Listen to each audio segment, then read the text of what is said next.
Сәлем, YouTube бәріне сәлем. Менің жоспарсыз видеома қош келдіңіздер. Бүгін жексенбі. Бір жағынан кішкене не дейді, зауқым ұрып тұр, осындай бір әңгіме дүкен құруға.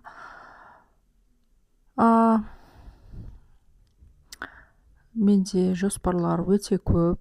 Енді бәрін бүйтіп орындай аласың ба, орындай алмайсың ба?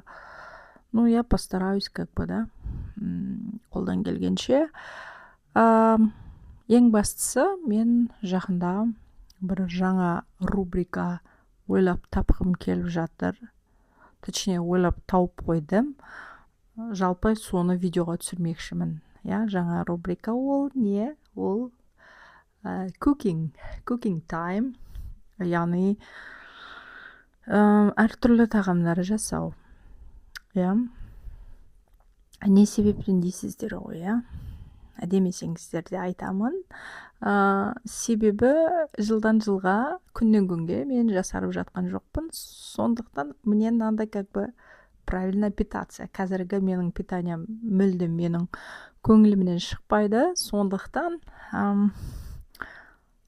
жалпы негізі мен жақсы көрем, готовканы жақсы көрем.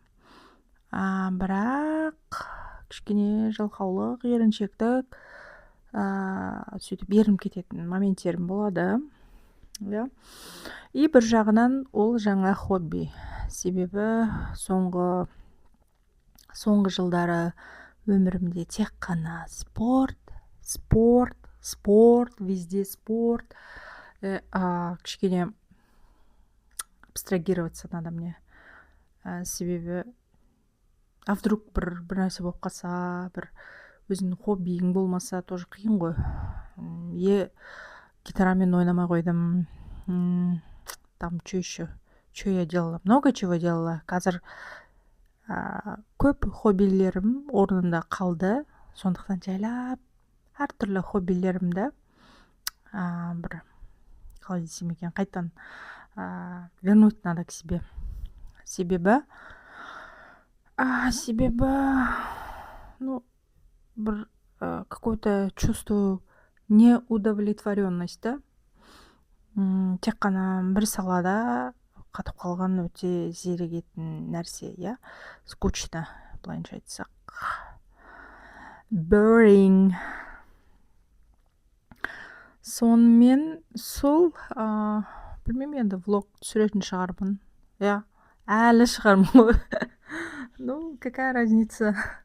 Өзімнің каналым, өзімнің правилаларым, как говорится.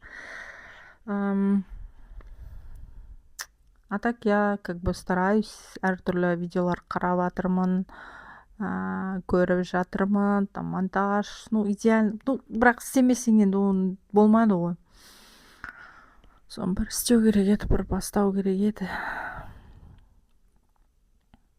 Биыл өте жақсы жыл болды. Ең бастысы армандаған, қайда бардық? Токиоға бардық. Токиоға жарысқа бардық. Жарыстан кейін бір 5 күндей қыдырдық. Керемет әсер қалды. Жапондықтар маған өте қатты ұнады. Жалпы адамдары, мәдениеттері, бірақ көшелері, бірақ енді бүйтіп жағымсыз деп айта алмайсың. Кішкентай, бір-біріне тығыз орналасқан, өзінің бір шармы бар сияқты. Нет, негативный ондай экспириенс болған жоқ. Тек қана жақсы әсермен қайттым. Сол, что еще? Осы, куда еще? В Америку ездили, USA-ге. USA болғанда да штат Вашингтон, Споукен деген бір ноунейм қаласы бар. Ну так себе болды. Себебі енді ол бүтіп үлкен қала болмаған соң анау айтқандай әсер алған жоқпын. И ол жерге тек қана демалуға емес, спортқа барғанбыз. Обычно біз егерде өз қаражатымызбен баратын болсақ, ұнаған қалада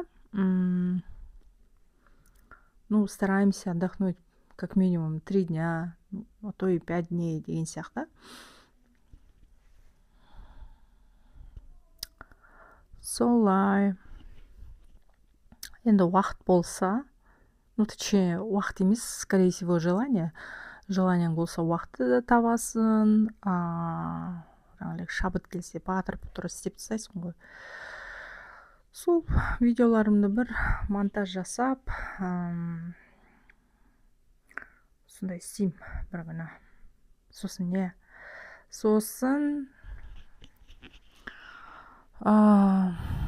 қалай десем екен, әлде оны бір бөлек видео жасайын болса, спорттағы кейбір персонаждарды, по-моему, отдельно видео надо сделать. Айтпақшы, біз жаңа пәтерге ауыстық. Себебі жалпы негізі ауысқымыз келіп тұрған бұрынғы үйімізден. Бір жағынан осы квартирада тұрған плюсы, қалаған кезінде до свидания дейсің, ауысып кетесің басқа үйге. Өзің үйің болса, енді үйтіп ауысамайсың ғой, по-любому. Там өзің үйің болған күнде де это ипотека будет, ты хочешь, не хочешь, должна оплачивать. Нет, үйінді ремонт деген сияқты сондай дүниелері көп. Білмеймін, енді үйде бәлкім керек шығар, үйде алу керек шығар. Бір жағынан бір жерге байланып қаласың. I don't know. Бүйтіп қарасаң, менде семьям жоқ, там бала шаға жоқ деген сияқты. Нафиг деп қоямын да, кейде. Я лучше көшіп, қонып, осындай көшпенділер сияқты туда-сюда мотаться етіп, сөйтіп жүргенім дұрыс па, әлде бұрыс па, оны уақыт көрсетеді әрине. В целом бір студия ма, ол жерде тұрмасам да жалпы бір студия керек сияқты маған. Пока я одна, маған бола береді. Потому что я не люблю приглашать гостей и ходить. Қонаққа барғанда ұнамайды. Сол көреміз енді. Жоспарда бар. Сол ипотекаға бәлкім алып қаларымыз бұйыртса. Сосын, что еще рассказать-то?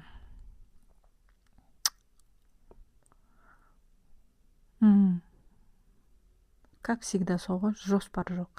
Бір қағазға былай жазып алып, тізімді шамада мынадай темаларды қозғаймын деп істеуге болады. Не знаю, қазір 1000 жылдан бері, енді 1000 жыл демей қойын, бірталайдан бері мынау укулелемді ұстамадым. Жаңалде бір сағаттай бәлкім тыңғырлатқан шығармын. И бір қыз туралы өлең жазғандай болдым. Әлі ұйқасы шілей мінсіз емес, бірақ білмеймін, бір нәрсе шығып қалар бәлкім. Такой легкий, укулелеге осында посиделка, там. Может и осы неге видеоға, не осы, а в следующий видеоға өлең айтып берем, сол өзім шығарған қыз туралы. Сосын, что было-то? Осы где-то бір апта бұрын ба, өте неприятный бір ситуация болды. Как всегда, сол у нас система-то, шашыңды ағартады да, система. Бізде соңғы кездері, мне кажется, еркектер ма әлде, или менің көзім ашылды ма, әлде менің ақылым кіріп жатыр ма? Бір еркектер ер азамат емес, ез азамат болып кеткен сияқты. Себебі қараңыздар, қалай десем екен, или отдельно түсірейін ба? Отдельно түсірейін да, иә, спорт сөйтейін. Қош, қазір жалпы бұл типа анонс болсын да. Анонс. Так, жаңа үйіміз қатты ұнайды. Жаңа үй қатты ұнайды, я. Хочу повторяюсь, да. 17-ші қабат. Күшті, керемет көрініс. Алдымызда ешқандай жоғары қабаттық үйлер жоқ. Получается, одноэтажная болып тұр біздің тереземіздің алдында. Кешке жақын әдемі көрініс болады.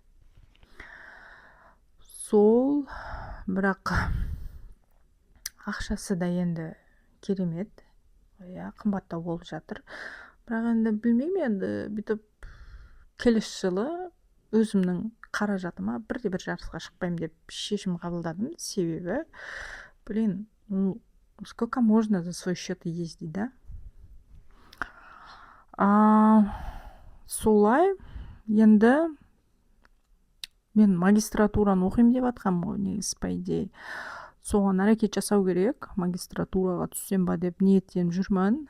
Я, оқып алу керек. По-любому, я-то не молодею, как бы, я же не буду өмір бақи сол пинг-понгтың артында жүрмеймін ғой. Сол жаңа жоспарлар құру керек. Чөші. Қазіргі үйіміз керемет. Жалпы мен, қалай десем екен, доволен. Жалпы мен ризамын, қазіргі үйімізге. Сол, керек жарақ бір кішігірім. Енді сонау неше жыл болды біздің квартирада жүргенімізге?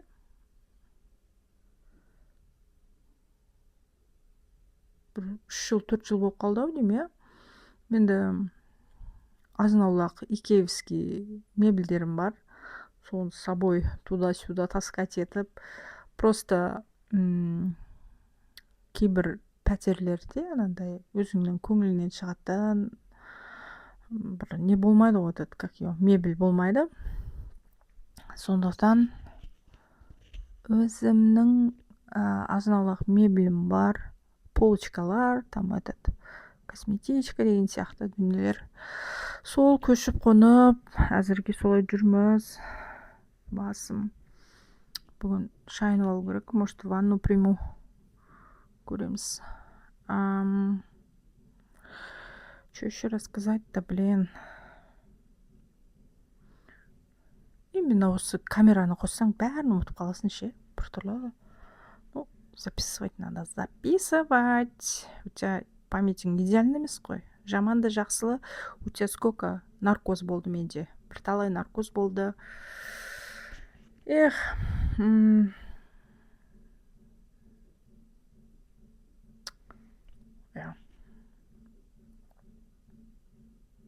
Айта салайын ба? Айтқым келіп жатыр ше. Короче, бізде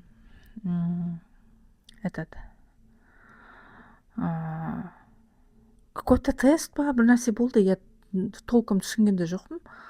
За всю историю, мысалға, мен как бы спортсмен-инструктор ғой, менде должность, да. И какой-то тест болды. Ну, вы представляете, да? Бір бөлме, кабинет, как бы. Біреу, екеу, үшеу, төртеу, бесеу, алтау, жеті еркек былайынан қоршап алған. Мен мына ұзын стол ғой енді, мен бер жағында, ар жағында бастық. Мына жерде бір апай болды, үлкен апай тоже, по-моему, секретарша ма бір нәрсе. Сол айтайын дегенім, бір сұрақтар қойды да, мен жауап бере алмадым. Это естественно. Первый менің реакциям, тут еще камера болды, мен түсіріп жатқан. Камера болды, и вот 7 еркек па, 6 еркек па, былай бүйтіп қоршап алды. и сұрақтарын қойдым. Сондағысы бір 3 сұрақ. Үшеуіне де идеально жауап бердім деп айта алмаймын, себебі изначально мен ойлағам теннис туралы сұрақ қоятын шығар деп та. Допустим, мен ондай официально маған осындайды білуің керек деген міндет қойылмаған да.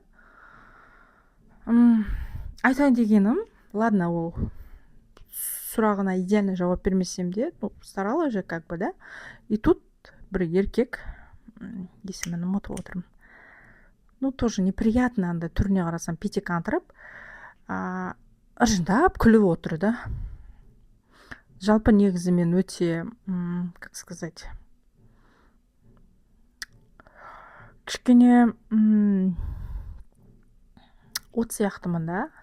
Иногда өзімнің отыма өзім өртеніп кетемін. В тот момент реально ана еркектің басын жарғым келді, бірақ мен өзімді ұстадым, молодец. Өзін а то неадекватный қылып көрсетсең лишний раз саған повод қой, ойбай, мына қыз осындай, мынау ондай, мұндай, еще там камера была. Я камеру, конечно, забыла, запись болып жатқан.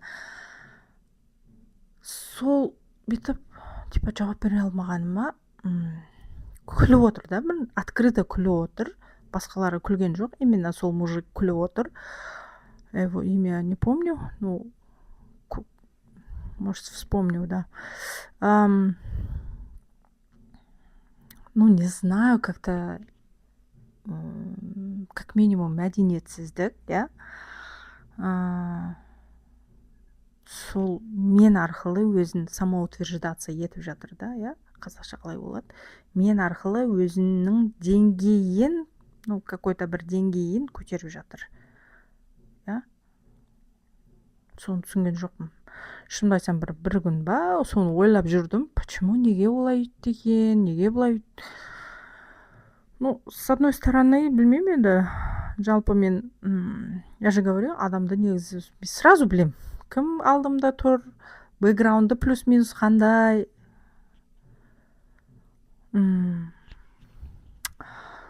Сол неприятный мужик, короче, өзін, мне кажется, он тоже вот это с комплексами каким-то. Енді менің үстімнен күліп, сөйтіп бүйтіп, типа, білмейдім, мынау бұдымды білмейді деп. Түріне қарасаң өзінің фамилиясын дұрыс жазалама, жазалмайма под вопросом, как бы. Они работают, как бы руководствоның ішіне кіреді.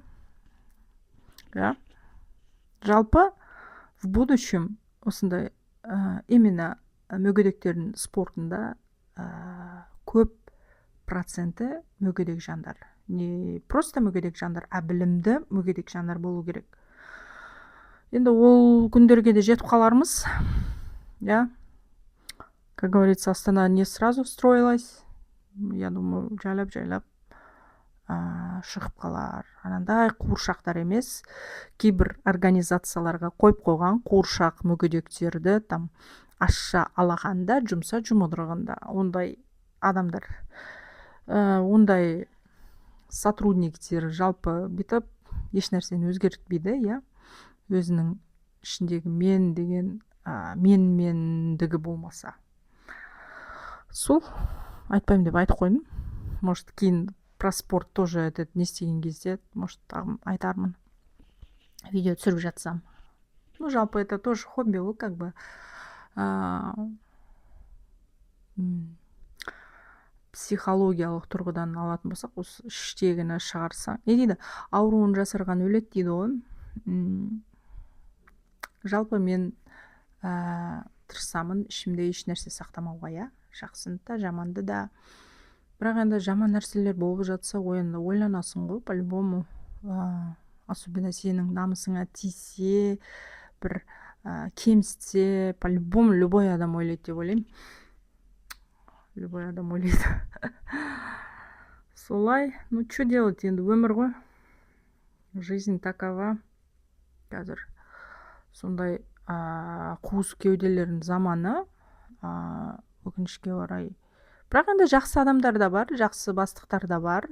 Өте мәдениетті, енді білім жағынан қатырмаса да, бірақ мәдениетті, адамгершілігі бар, қазақи бастықтар да бар.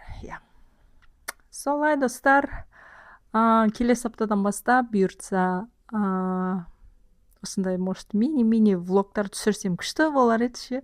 Бір жағынан хоббиім. Ну, я бы өзіме ырза болатын едім ше. Сосын бастаймын деймін да. Ерініп кетесің ғой.